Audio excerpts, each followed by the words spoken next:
Here we are with the final turn of the scenario, turn number 12. It is 4:30 p.m. Line of sight is down to 1, and it is night. I need to flip over all of the Soviets used mortars, infantry guns, and artillery. The Soviets will receive 2 reinforcements in the form of their artillery that are coming to them on this last turn. The 2nd of the 354th and the 3rd of the 354th, their 122 millimeter and 152 millimeter artillery pieces respectively. Those are off to the side, ready to go. The Soviets have some units that still need to do recovery, and some units that are far enough away that they can also build bonfires. Keep in mind that they can build a bonfire and attempt recovery as long as they don't move. Building a bonfire, of course, takes up that unit's entire turn, with the exception of being able to attempt recovery. Let's build bonfires and attempt recovery. Before we do that, let's move these units way up here, close to Hirvisvara. We'll move this entire stack. The slowest moving one is the machine gun, but they can move 4, and we're already on a road. It's only going to take us 2 to get there and gain control of that for victory points. They cannot build a bonfire now, but when you have zero loss table, it affects the stack and not the individual units. We have 1 unit that needs to attempt recovery there. We have 2 that need to attempt recovery there. And they are not far enough away to build a bonfire.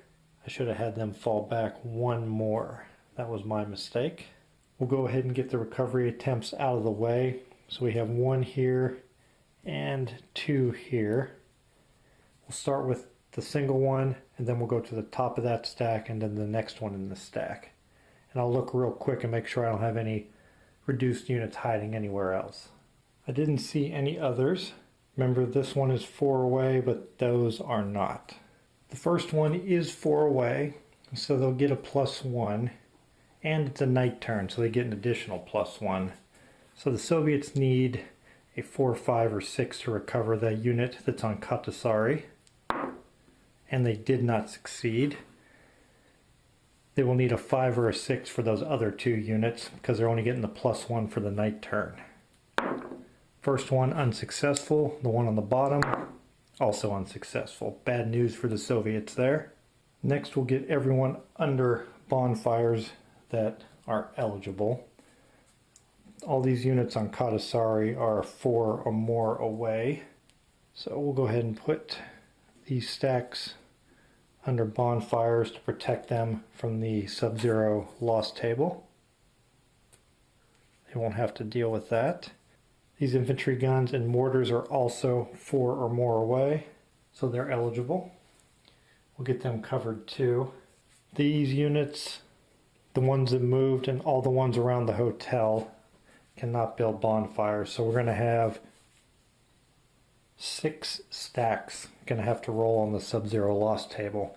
And since I didn't recover the units that are reduced, any additional ones that get reduced because of that table is going to be more victory points for the Finns.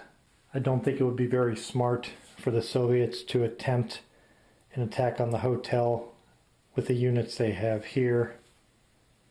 We know the ratio isn't that great.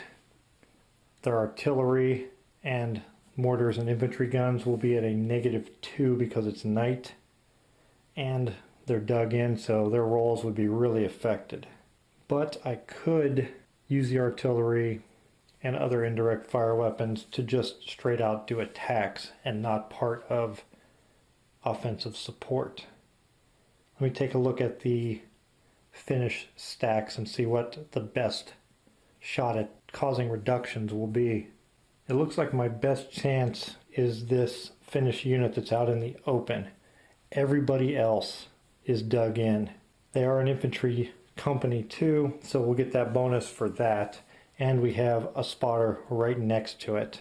And if we manage to take them out, we could probably Well, no, I can't move once I start doing attacks. But I could, if I weaken them at least one, I could do an attack with these two units here and do an advance after combat to get another victory point for the Tolviarvi village hex. Let's go ahead and launch some attacks. I have 5 ammo left, and I only need 3 for the artillery. The other artillery we don't have to worry about. They don't use the 76mm ammo. So we're going to fire all 5 of our artillery pieces at that unit. We'll hold off on the mortar and infantry guns for now. We'll do it the opposite way this time. We'll start with our biggest ones and work our way down. That is an infantry unit there. So they are going to get a +1 bonus. But we are in a night turn, so it's going to be a -2. So it's actually going to be a -1 to the roll. Our first piece of artillery has a strength of 8. So we'll reduce that by 1 to 7. So we're going to add 7 onto a terrible roll. Next we have one with a strength of 7, so that'll be reduced to 6 plus another terrible roll. Soviets are really falling apart here. We have 3 artillery pieces with strength of 5. That'll be reduced to 4. I don't think I'm going to fire them because the best they could do would be a 16, and that would only be a suppression and not a step reduction. So let's hold off on those units firing and maybe use them in conjunction with that attack. We were not able to reduce them down at all, which was what I was hoping to do before I attacked. But we could go ahead and conduct an attack. It would be a 10 attacking a 5, which is still a 2 to 1 to start out. Not bad as far as the Soviets are concerned. All of the mortars have already been fired for the Finns. Actually, they haven't. Or I think I forgot to turn that one over. Can't remember now. The Finns can't use adjacent defensive support because the Soviets are not on a frozen lake this time. Alright, let's go ahead and do it. We're going to have the Soviets attack that Finnish unit there, and hopefully they get really lucky and they can advance after combat or cause that Finnish unit to retreat, because I believe that village hex is worth less than if the Soviets get victory points from a reduced Finnish unit. The Soviets are going to use all 3 of their artillery that are remaining as offensive support, and the Finnish do not have any defensive support. Let's roll the offensive support first. All of them have a strength of 5.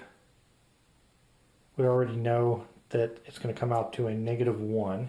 So they're going to be rolling 4 plus, we need at least a 10 or higher to get a suppression. 4 plus an 11, that'll give them 15. So they are going to gain 1 suppression. So that's going to help shift the columns over. Their next piece of artillery, an 8 and 4 is 12. 1 more shot, no good. They did gain 1 suppression. The Soviets managed to drop some artillery on them, gain a suppression. We have our combat ratio of 2 to 1. We have the suppression, which is going to make it a 3 to 1, and that is where it's going to end, at a 3 to 1 on the combat results table. If ever the Soviets needed a good roll. And they got it. Wow, they finally came through at the end there. On the 3 to 1 table, that is a 0 to 5. A spectacular result for the Soviets. Our Finnish unit can retreat up to 4 because it's their movement -2, and they have to suffer 5 losses. So we'll take the first one as a step reduction, and then we will move 4 hexes. Oops. 1, 2, 3, and we'll join this stack here. I think that's 4 away. Oh, that's going to cause problems for these units trying to heal themselves now, because now we can advance after combat.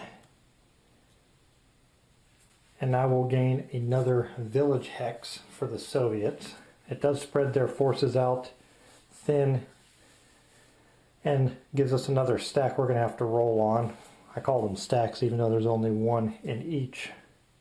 But that move made these units that will attempt recovery 3 away. So that's going to take that little bit of bonus away from them. That might have been one of the most effective turns for the Soviets in the entire game. They've already captured the village. They grabbed another hex. We have several bonfires started, but they're going to have a lot of units that are going to have to roll on the Sub-Zero loss table. But that doesn't occur until the end of the night turn. That's going to be it for the Soviets' turn, and we'll go into the final turn for the Finns. I'm going to quickly check and make sure I don't have any other reduced Finnish units that I need to worry about recovery for. Don't believe I do. We can flip our mortars back over. We might as well fire them off. Did I have any more? I do have some. Well, I can't really move the wounded out of the hotel to attempt recovery. I made a mistake when I did the Soviet recovery. I attempted recovery with this machine gun unit and they should not have had that chance. It's only for reduced infantry companies. But since nobody was successful, it didn't really cause any problems. We do have a night raid that we can conduct, but first we need to work on our recovery, which means I need to move PRE into position to help with that recovery. He's going to start here in the gravel pits. Now these units here are 4 or more away. So they're going to have that bonus plus the night bonus. This one is only going to have the night bonus. So does it make more sense to move PRE there to give them an additional bonus, or over here to make it even more likely that they'll succeed? Anybody that has a +2, which would be like these units, means a 4, 5, or 6 is successful. So if I move them there, it's the same. I'm going to do that.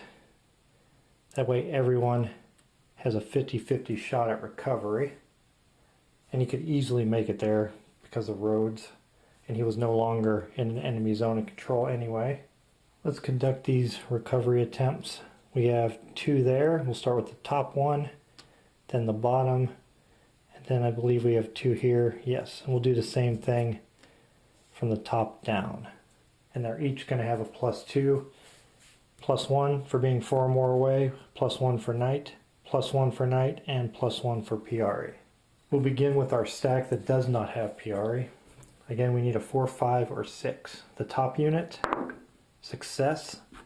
The bottom unit, no success. The stack with PRE, top unit, success. Bottom unit, I guess it's not good to be the bottom unit. Not the worst outcome. So our top unit recovered, bottom unit did not. So that is going to be victory points for the Soviets. Same here, top recovered, bottom did not. Now I have to see where I would want to conduct a night raid. I also have mortars that I can fire. I could fire them on these positions. We might as well fire this artillery off. Let's see if I even have a chance at causing a reduction, because the Finnish mortars have a strength of 4. They're definitely within range here. I'd get a +1 for the infantry company, and I think that is it. So they would be firing at a -1. So if they rolled a 12 plus their 4, it'd be 16 down to a 15. No, we can't cause any step reductions, so we're not going to go through the process of attempting. Now we need to consider our night raid. And I looked earlier, and we have a couple, we have several companies that are available. We only can use 3, and they're all adjacent to each other, so we'll use those 3 to conduct the night raid. We have to do it against a stack that is 4 or more away from all Finnish units. So both of these stacks are 4 or more away.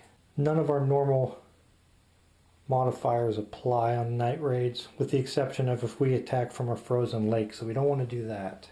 We do want to attack a stack that's close to us and is 7 or fewer movement points away. And if we can make the entire route via roads, frozen lake, or village hexes, we'll get some bonuses to our night raid roll. So where do we have...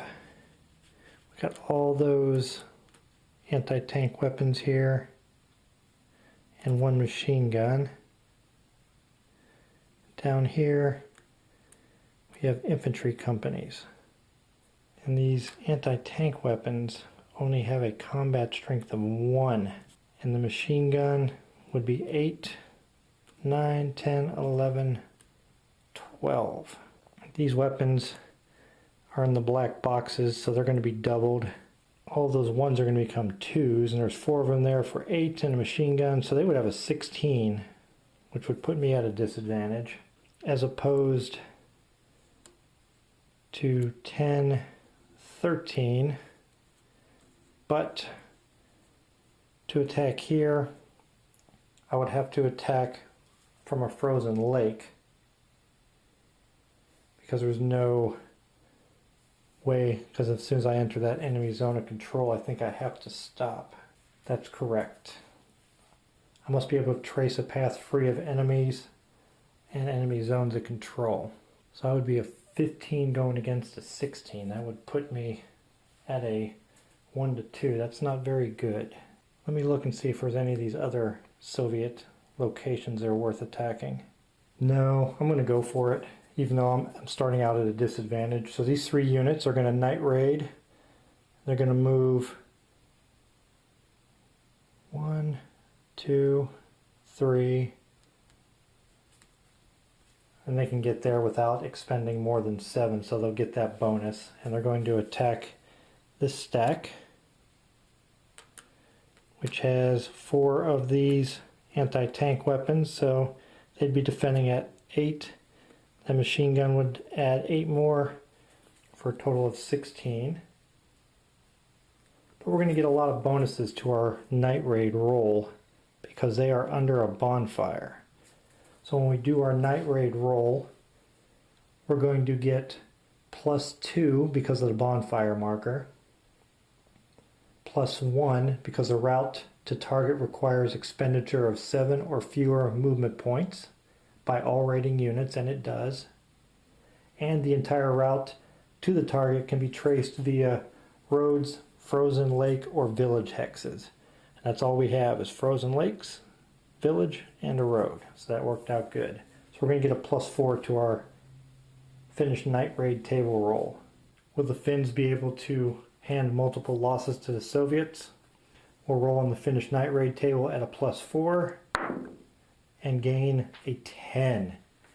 That is awesome. That means the attack is going to move 5 columns to the right. We started out at a 1 to 2 disadvantage. That's going to move us from a 1 to 2 to a 1 to 1, 2 to 1, 3 to 1, 4 to 1, 5 to 1. That was a heck of a shift. 5 columns to the right. So the Finns get to roll on the 5 to 1. Not great, but a 6 is still a 0 to 2 on the 5 to 1 table. So they're going to cause 2-step reductions. The Finns cause 2 reductions, and I don't want to get rid of 2 1-step units because that would give them an extra victory point. A 1-step unit eliminated gives them 2 each, but a 2-step unit reduced is only 1 point. So we'll eliminate 1 and reduce the machine gun for a total of 3 victory points instead of 4. And our Finnish night raid units, just as a reminder, we'll put the sub-zero loss table marker on there. Each of those units are going to have to roll on it that participated. And I don't believe I did that on the first night raid. I can't remember that far back. I think I forgot to do that. Do the Finns want to... Oh no, that's an engineer unit there. And a bicycle unit, so they're not going to get a lot of strength yet. That would only be 8, 10. Yeah, I'm not going to conduct any attacks. We're going to stop there. The last thing we need to do is roll on our sub-zero loss table. We'll start with the Soviets, who have many stacks.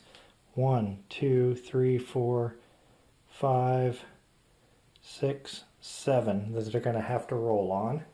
And we'll start here, go to this one next, then we'll do the stack that's by itself here, and then we'll come back and point out the next groups we're doing.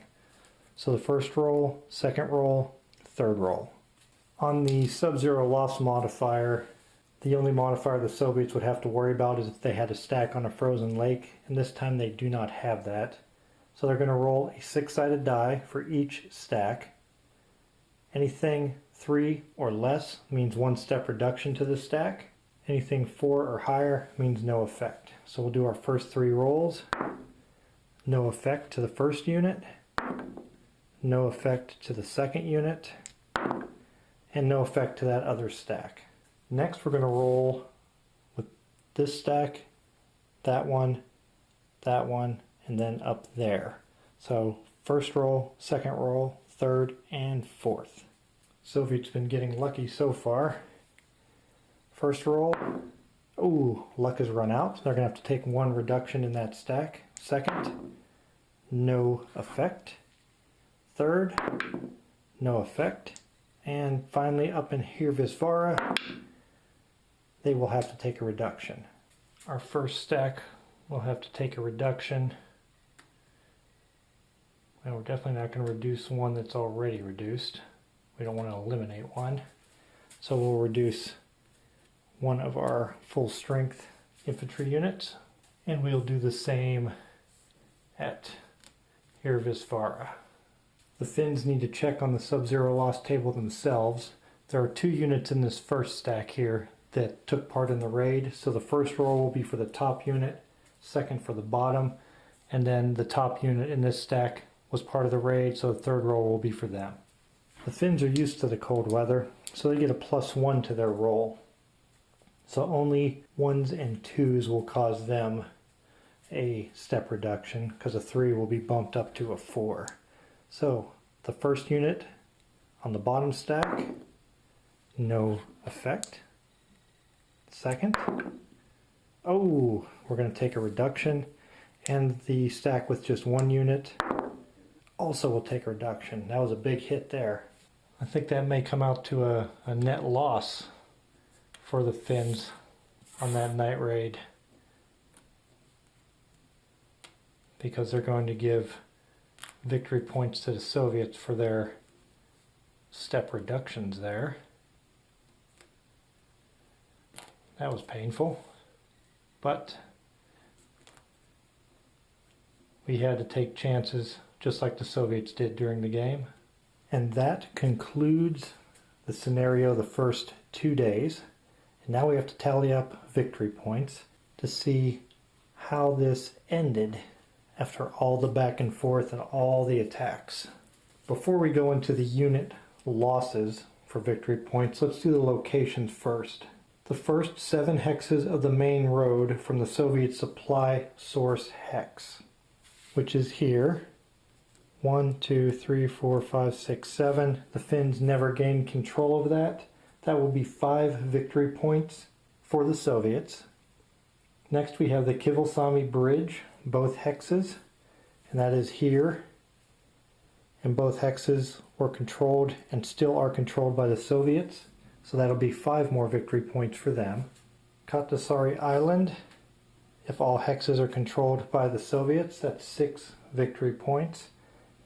And now I realize I made a mistake. I should have moved one of my units onto Katasari Island to keep them from having control of all of it. So they'll gain those 6 victory points. They also control here Visvara, which will give them 5 more. Next we have the hotel and the gravel pits, both controlled by the Finns. The hotel is worth 10, the gravel pits are worth 6. We have the Hevasalami Bridge. Both hexes are still in control of the Finns. 5 victory points if you have both hexes.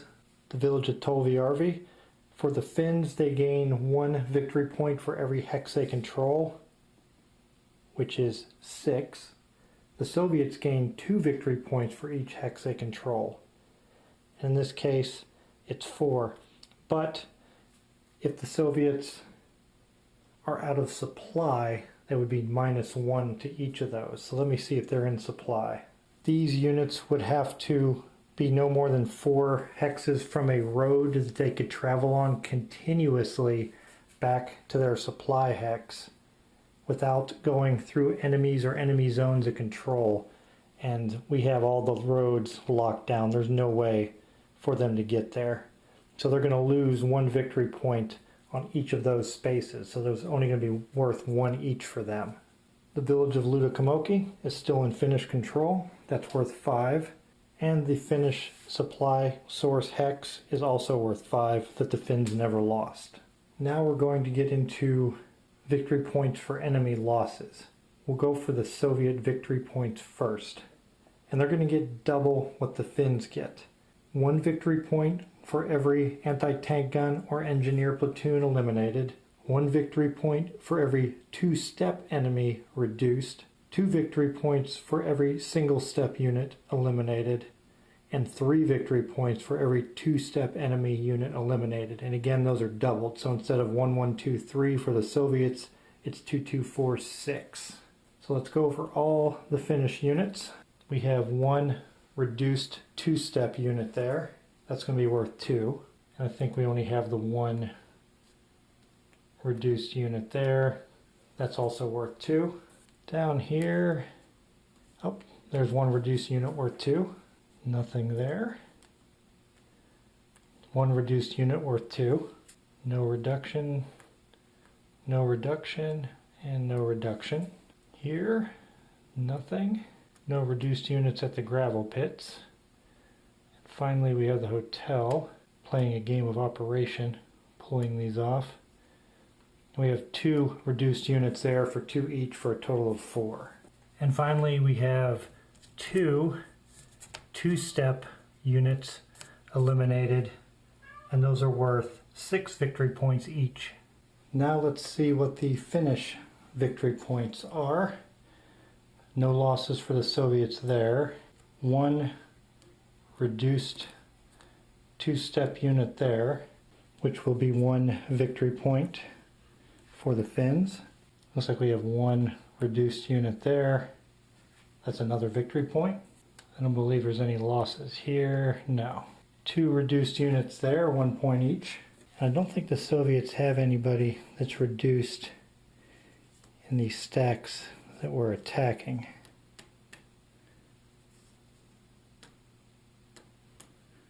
Oh, I'm wrong. 2 reduced units there, worth 1 each. And up here, we just had that 1 unit that was reduced for 1 victory point. We have 2 eliminated 2-step enemies. Those are worth 3 each. And 1 single-step enemy worth 2 victory points. I've calculated all the victory points, added everything together, and the final tally, we have the Soviets with 47 victory points and the Finns with 52. This scenario ended in a 5-point Finnish victory. That's really close. That's 1 objective maybe. Or if the Soviets didn't have such bad die rolls during their attacks, they may have inflicted another couple of losses is all it would have taken. If they would have knocked out just 1 more 2-step enemy, that would have been 6 victory points and they would have won by 1. Or if they would have reduced 3 more units, that would have been 6 victory points also. So it was a really close tight game in the end. I was afraid that it was going to be a really lopsided one-way victory because I wasn't keeping track of objectives and victory points. I was just playing what seemed smart at the time for each side, but it was close. That was a fun game. As I mentioned at the beginning, this was my first true war game.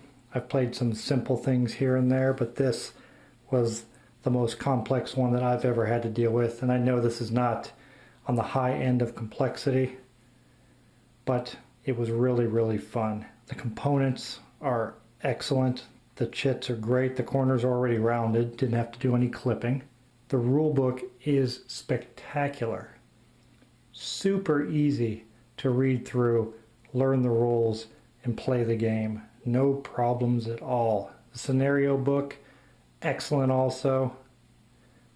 Tons of history and backstory. My brief little synopsis at the beginning of the first video just touches on all the information that's included in the book.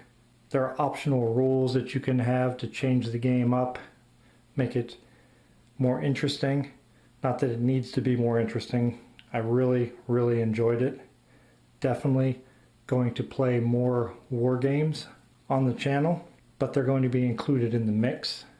I'm not going to just switch over to playing war games all the time for the channel, although I really did enjoy this experience. I hope you enjoyed watching. For those of you that watched all the way to the end here, thank you. I really appreciate that. Also, make sure you head over to GMT's website.